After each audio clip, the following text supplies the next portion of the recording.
جو گڑیا ہے اس کی واضح تصویر ہوتی ہے، بھالو ہے واضح تصویر ہوتی ہے. تو امام ابو حنیفہ کے نزدیک ان کھلونوں کا کاروبار جائز نہیں ہے. باقی علماء کے نزدیک بچی کے لیے گڑیا بیچنا جائز ہے. بچی کے لیے گڑیا یعنی وہ تصویر اس سے مستثنی ہے. دونوں کے دلائل ہیں اوپنے اوپڑے، پنجابی میں اپنے کو اوپنا کہتے ہیں نا، اوپڑی ہے، سائیکل کو کہتے ہیں نا اوپڑی ہے، ایسے ہی کہتے ہیں. بتا دو ہے خام خام میں لوگ مذاق اڑاتے ہیں اپنا. تو وہ حدیثیں کیا ہیں؟ حضرت عائشہ رضی اللہ تعالیٰ عنہ گڑیا سے کھیلا کرتی تھی،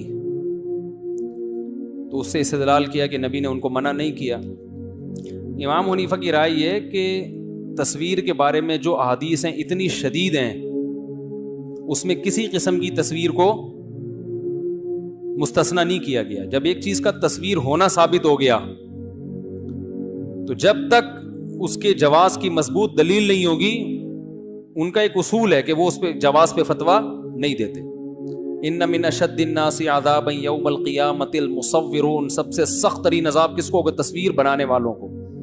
تو اس کا سب سے پہلا مصداق ہاتھ سے جو تصویر ڈیزائن کرتے ہیں. ڈیجیٹل تصویر جو ہے نا، اس کی تصویر میں داخل ہی نہیں ہے، اس لیے کہ اس میں کچھ ڈیزائن نہیں ہے. جو وہ اصل بندہ ہے اسی کو کیمرے پہ دکھایا جا رہا ہے، خود سے کوئی تخلیق کا عمل نہیں ہو رہا. بھائی تبھی آپ کہتے ہیں نا ٹی وی میں آج مولانا طارق جمیل صاحب آئے، آج جنرل مشرف نے ٹی وی میں خطاب کیا، تو ڈیجیٹل فارم میں جب کسی کو دکھایا جاتا ہے تو وہی بندہ دکھایا جاتا ہے. تخلیق کا عمل یہ اس تصویر پر ہوتا ہے جو کس سے بنائی جائے؟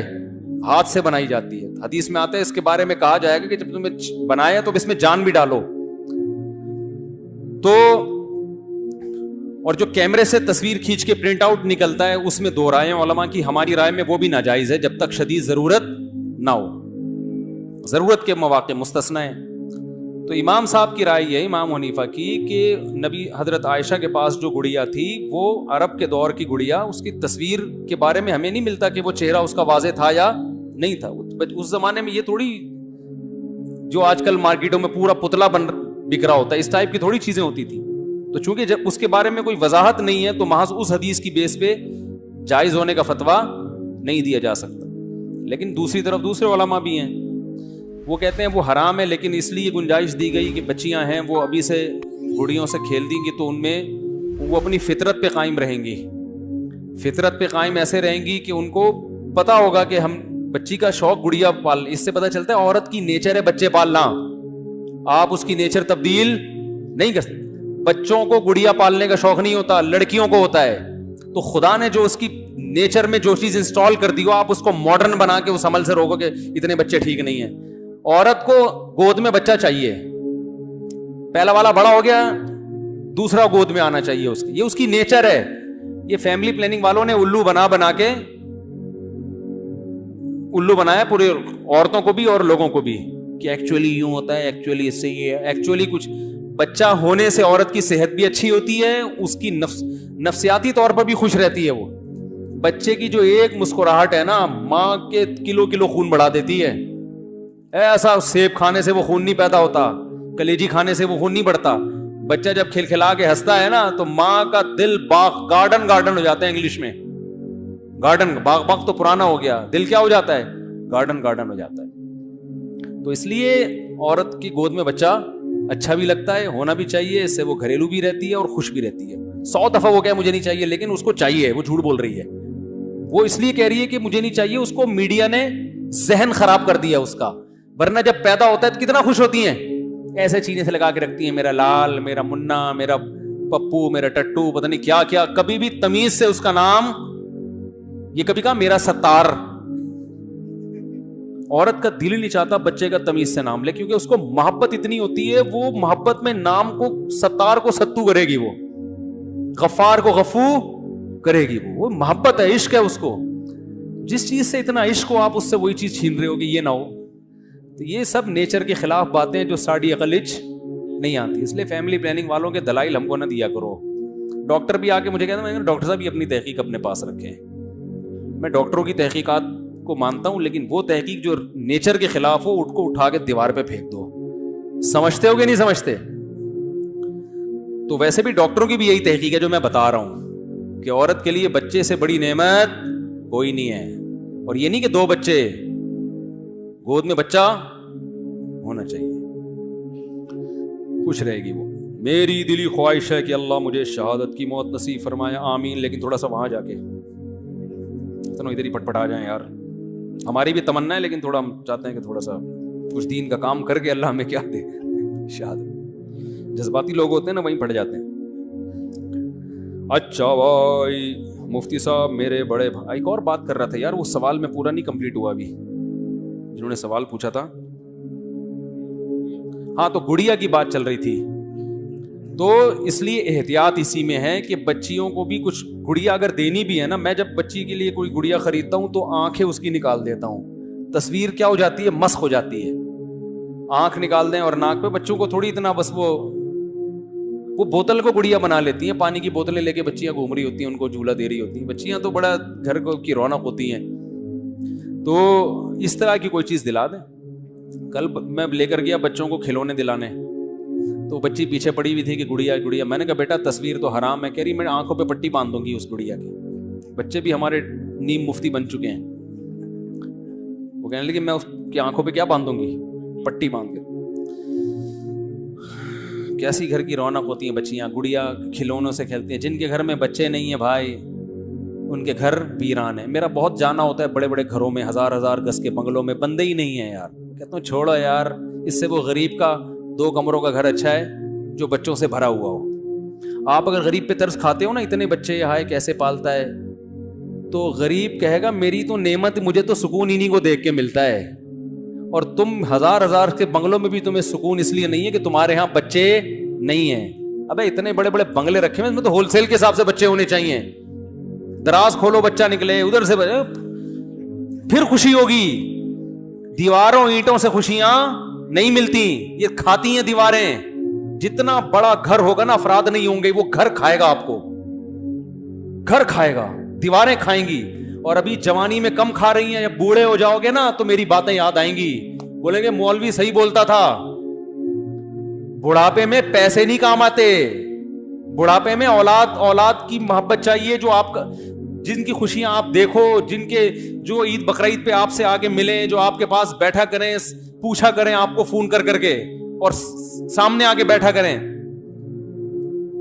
تنہائی ہے, تنہائیوں میں دھکیل رہے ہو اپنے آپ کو. ان لبرل لوگوں کا بڑھاپا دیکھو کتنا خطرناک بڑھاپا ان کا. کوئی نہ بہویں ہیں, نہ پوتے ہیں, نہ نواسے. ایک آدھ ہوتا ہے, وہ ایک امریکہ میں, ایک برطانیہ میں بیٹھا ہوا ہوتا ہے, وہ بھی بندہ ہی نہیں ہوتا ان کے پاس.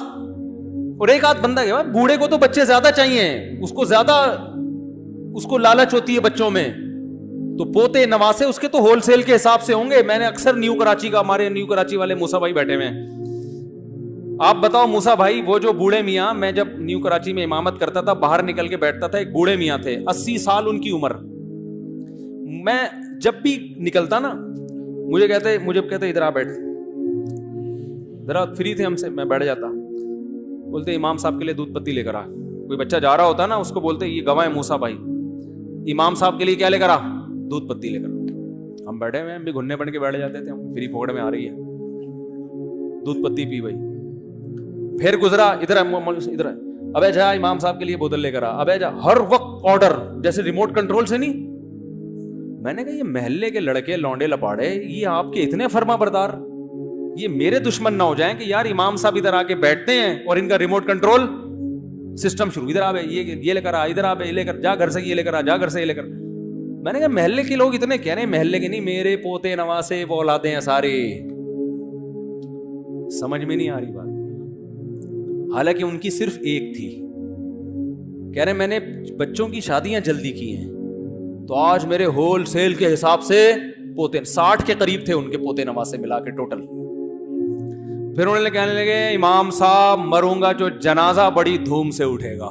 بڑے فخر سے کہنے لگے جنازہ, اور میرے پیچھے رونے والے بہت ہیں. آپ کہہ سکتے ہو مری گئے تو پیچھے رونے والے بہت ہو یا زیادہ ہو, اس سے کیا فرق پڑتا ہے. تو بھائی جب پیچھے رونے والے ہوتے ہیں تو زندگی میں بھی تو محبت کرنے والے تھے, تبھی تو رو رہے ہیں وہ. تو وہ کہہ رہے ہیں سارے, میرے نمبر ہی نہیں آتا خدمت کا. آج جس کا نمبر آیا تو 1 مہینے بعد دوبارہ دودھ پتی اس کے حصے میں آئے گی. وہ اب دادا پہ خرچ کرنے میں کیا جا رہا ہے, نانا دادا پہ. اور ایک بچہ ہوتا ہے, وہ بچہ کہتا ہے میں ابا کو پالوں, بیوی کو پالوں, ماں کو پالوں, سارا تو یہ میرا کھا رہے ہیں. پھر گورنمنٹ پالتی ہے. باہر ملکوں میں ایسا ہوتا ہے کہ پھر کون پالتا ہے؟ پھر لوگ کہتے ہیں وہاں کی حکومتیں بہت نائس ہیں, بوڑھوں کا بڑا خیال رکھتی ہیں. وہ بھائی جان وہ تم سے ٹیکس کاٹ کے تمہارے ابا پہ خرچ کر رہے ہیں. وہ اسلام کہتا ہے براہ راست ابا کو کھلاؤ, ابا بھی خوش ہوں گے, ابا کو تم سے محبت ہوگی, میرا بیٹا پال رہا ہے. جب ان لوگوں کا فیملی سسٹم تباہ ہو گیا 2 بچوں کی وجہ سے, تو اب کوئی پال تو رہا نہیں ہے, تو گورنمنٹ آپ سے 30-40% تنخواہوں سے ٹیکس کاٹ کے آپ کے ابا کو کھلائے گی. ابا کہیں گے مجھے گورنمنٹ کھلاتی ہے, میری حکومت بہت اچھی. ابا کے بچوں سے تعلقات اچھے نہیں ہوتے. نہیں آ رہی. ہمارے اسلام میں بوڑھوں کو پالنا گورنمنٹ کا کام نہیں ہے, بوڑھوں کو پالنا ان کمبخت بچوں کا کام ہے جس کو اس بوڑھے نے پالا ہے. اب جب وہاں بوڑھوں کو پتا چل گیا کہ ہمیں گورنمنٹ پالے گی, بچے نہیں پالیں گے, تو وہ بچپن سے ہی بچے نہیں پالتے. پھر کہہ رہے کمبخت ہمارے تو کسی کام کا ہے نہیں. نہ وہ پیدا کرتا ہے, بچہ پیدا کرے گا تو ماننے سے انکار کرے گا میرا نہیں ہے. گرل فرینڈ کے بچہ ہوگا چھوڑ چھاڑ کے چلا جائے گا. یہ درندوں کی زندگی ہے یا نہیں ہے؟ تم حیوان جانور بننا چاہتے ہو؟ اگر تم چاہتے ہو ایسے درندے حیوان گدھے بن جاؤ. گدھے کو پتا ہوتا ہے میرا بچہ کون سا ہے, کیا ہو گیا. بکرے کو پتا ہوتا ہے میرا بچہ, وہ کہتا ہے میں نے کام کرنا تھا, نکل گیا پتلی گلی سے. بکری کے بچہ ہو رہا ہے, خود ہی پالے گی. تو گدھے گھوڑوں والی زندگی چاہتے ہو نا, تو یورپ کے کلچر کو اختیار کرو, اور فیملی, یورپ کو بھی چھوڑ دو, فیملی پلاننگ کو فالو کرو. یورپ میں تو بہت سی چیزیں اچھی بھی ہیں, فیملی پلاننگ والوں کے پاس کوئی چیز اچھی نہیں ہے. یورپ میں کم از کم قانون کو فالو کر لیتے ہیں, لیکن فیملی پلاننگ جو جس نے ٹارگٹ کیا ہے نا, خاندانی منصوبندی, وہ تمہارے خاندان کو ٹارگٹ کیا ہے تاکہ اس قوم میں گدھے گھوڑے پیدا ہوں, انسان پیدا نہیں ہو. انسانوں کے بہن بھائی ہوا کرتے ہیں, خالہ پھوپھی چچیاں مامی, یہ سارے رشتے ہوا کرتے ہیں. بیٹے بیٹیاں بہویں پوتے نواسیاں ہوا کرتی ہیں, یہ خاندانوں میں ہوا کرتی ہیں. باپ بچوں کو بچپن میں پالتا ہے, کئی بچے پالتا ہے, خون پسینہ بہا کے, ریڑیاں لگا کے, ٹماٹر بیچ کے, ان کا خون پسینہ بہا کے ان کو پڑھاتا ہے, پالتا ہے, ان کو کاروبار دیتا ہے. پھر یہ سارے مل کے کس کو پالتے ہیں؟ باپ اور ماں کو پالتے ہیں بچپن بڑھاپے میں. یہ انسانوں کی روایات ہیں. فیملی پلاننگ والے ہمیں انسان نہیں کیا بنانا چاہتے ہیں, گدھا بنانا چاہتے ہیں, گھوڑے گدھے بنانا چاہتے ہیں کہ بچہ پیدا ہو باپ مکر جائے کہ میرا نہیں ہے. بہت مشکل ہے سمجھانا, نہیں آئے گی سمجھ میں, پھر بھی تم وہی دو بچوں میں ہی چلو بیٹھ. جی ہاں, گروتھ ریشو والا وہ پھر بعد میں دہرائیں گے, پھر زیادہ ہو جائے گی نا. اتنی ترغیب ان کو دی, ابھی نہ فوراً گھر چلے جائیں لوگ. میں اتنی ترغیب دیتا ہوں کہ بیان تو کم از کم تسلی سے سن لیں. ایسا نہ آپ بولے ہمیں کام ہے, ہم ذرا کام سے جا رہے ہیں مفتی صاحب. تو گدھے گھوڑے والا سسٹم چاہتے ہو یا انسانوں والا؟ انسانوں والا سسٹم تو میرے بھائی یہی, اولاد ہو, نسل بڑھے, آپ کی گھر میں بچے ہوں, دل لگے گا آپ کی. عید بقرعید کا مزہ تو اسی گھر میں آتا ہے جس گھر میں بچے ہوں, ہول سیل کے ساتھ. بچے آپس میں ایک دوسرے کو پالتے ہیں. آپ کبھی ایک بچے کو موٹر سائیکل پہ یا گاڑی میں بٹھا کے لے جاؤ, چپ چاپ بیٹھا ہوا جائے گا. اسی کے قریب العمر دوسرے کو بھی لے جاؤ, 1 منٹ کے لیے چپ نہیں رہے گا, وہ لگے رہیں گے آپس میں. تو ماں باپ کہتے ہیں ہم ایک بچہ ہے نا تو ابھی مناسب وقفہ ہو تاکہ ایک کو اچھی طرح پال لیں, پھر دوسرا پلے گا. یہ فلسفہ ہی غلط ہے. بچہ پلتا ہے, ماں باپ کی صرف نگرانی ہوتی ہے, پلتا ہے وہ اپنے ساتھ کوئی بہن یا بھائی ہو, اس کے ساتھ وہ لائف کو انجوائے کرے گا. اس کو اپنے قریب العمر بہن یا بھائی چاہیے, نہیں ہوگا تو وہ تنہا ہو جائے گا. وہ اس سے باتیں کرے گا, ابا اما سے تھوڑی باتیں کرتے ہیں وہ. تو میرے بھائی بچے کھلونوں سے کھیلتے ہیں, اور ماں باپ کس سے کھیلتے ہیں؟ بچوں سے. آپ جب بچوں کو کھلونے دلاتے ہو تو بچہ تو کھلونے سے خوش ہو رہا ہوتا ہے, آپ بچے کی خوشی سے خوش ہو رہے ہوتے ہو. نہیں آ رہی بات؟ آپ کس سے خوش ہو رہے ہوتے ہو؟ لوگ اکثر کہتے ہیں نا ہم بچوں کو پالتے ہیں. میں لوگوں کو کہتا ہوں جتنا بچے والدین کو پالتے ہیں نا, اتنا والدین بچوں کو نہیں پالتے. میاں بیوی میں تو تعلق ہی بچوں کی بیس پہ ہوتا ہے. لوگوں نے کیا کیا کہ 2 بچے چھوڑ کے کہہ رہے ہیں اب بیگم فارغ ہو گئی. بیگم کا پاس کرنے دھرنے کا واٹس ایپ اور فیس بک کے علاوہ کوئی کام بولو بھائی ہے ہی. جب فارغ ہوگی تو سارا دن بیٹھ کے پلان بناتی رہے گی, ٹھیک ہے نا, سوچتی رہے گی کہ اب کرنا کیا ہے. جو آپ کو پتا ہے خالی دماغ, یا تو اس کو پھر جاب کرواؤ, جاب میں جب مشغول کرو گے تو پھر آہستہ آہستہ جب اس کی بھی آمدن آئے گی تو مرد ذمہ داری اٹھانا چھوڑ، یعنی اس کا جو بھی حل بتاؤ گے نا اس کے سائیڈ ایفیکٹ زیادہ ہیں. جب یہ کلچر فرو ہوگا معاشرے میں کہ بھئی وہ ٹائم پاس کرنے کے لیے جاب کرے، تو جاب کرنے کا نتیجہ کیا ہے؟ کمائے گی، جب کمائے گی تو آدمی کہے گا جب تم کما رہی ہو تو تم تو مجھے کھلاؤ نا، میں کیوں کھلاؤں تمہیں؟ تو پھر نتیجہ کیا نکلے گا کہ مرد اپاہج ہو جائیں گے. جو ہے فلپائن میں دیکھ لو آپ، لڑکیاں کماتی ہیں، میاں گھر میں بیٹھ کے کھاتے ہیں. پھر مرد کہے گا کہ مجھے جاب، مجھے ایسی عورت سے